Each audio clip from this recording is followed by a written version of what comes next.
अस्सलाम वालेकुम नाज़रीन, आप देख रहे हैं अलर्ट पाकिस्तान। तो नाज़रीन, जैसा कि आप सबको मालूम है कि कल हज़रत अल्लामा मौलाना हाफ़िज़ साद हुसैन रिज़वी साहब की लाहौर हाई कोर्ट में समाअत है, उनकी पेशी है।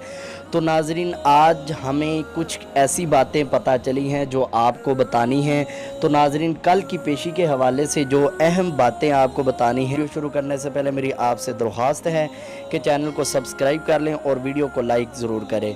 तो जैसा कि नाज़रीन आप जानते हैं, पहले भी माशाल्लाह काफ़ी पेशियाँ हुई, उनमें जज साहबान ने जो फ़ैसले किए या नहीं किए वो बात एक तरफ, और कल की पेशी के हवाले से जो बातें सामने आई हैं, जजों पर हुकूमत का काफ़ी प्रेशर है। हुकूमत ने काफ़ी जजों को टॉर्चर किया हुआ है कि आपने अभी तक हाफ़िज़ साद हुसैन रिज़वी के बारे में कोई फ़ैसला नहीं देना, आपने कोई रिहाई वाली बात नहीं करनी, आपने सिर्फ़ और सिर्फ अभी डेटें देनी हैं और हाफ़िज़ साद हुसैन रिज़वी के केस को आगे तक लेके जाना है।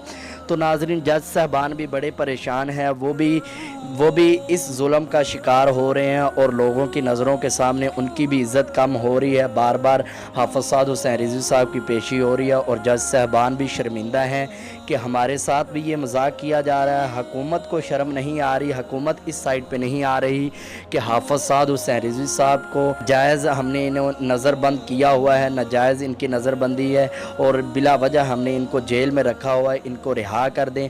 हुकूमत को ये शर्म नहीं आ रही। इमरान खान, मैं आपको यही कहूँगा कि आपको अल्लाह का वास्ता जो हक़ है उसे होने दें, जो हक़ है उसे बयान करने दें जजों को।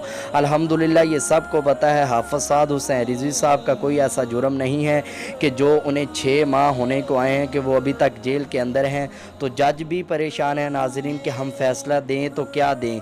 अगर हम फ़ैसला हाफ़िज़ साद हुसैन रिज़वी साहब के हक़ में देते हैं तो हुकूमत हमें टॉर्चर करती है, हमारे ऊपर दबाव डालती है। तो इस वजह से हम हाफ़िज़ साद हुसैन रिज़वी के हक़ में कोई फ़ैसला नहीं दे पा रहे। तो नाज़रीन, आपको पता है कि मरकज़ ने भी इसी वजह से धरने का ऐलान नहीं किया कि कल की पेशी में इंशाल्लाह हाफ़िज़ साद हुसैन रिज़वी का रिहाई का ऐलान होगा। तो तमाम अहबाब इस इंतज़ार में भी हैं कि इंशाल्लाह कल जो पेशी है उसमें हाफ़िज़ साद हुसैन रिज़वी साहब की रिहाई होगी। तो नाज़रीन, हम सब को एक जगह पर अब इकट्ठे होना चाहिए। तमाम अहले सुन्नत व जमात जितने भी उलमाए दीन हैं उन सब को इकट्ठा होना चाहिए और एक होकर आवाज़ बुलंद करनी चाहिए ताकि हुकूमत इसके बारे में आगे कोई कदम ना उठाए और हाफ़िज़ साद हुसैन रिज़वी को कल रिहाई अता फ़रमाए। तो नाज़रीन, कमेंट में अपनी राय का इज़हार ज़रूर कीजिए।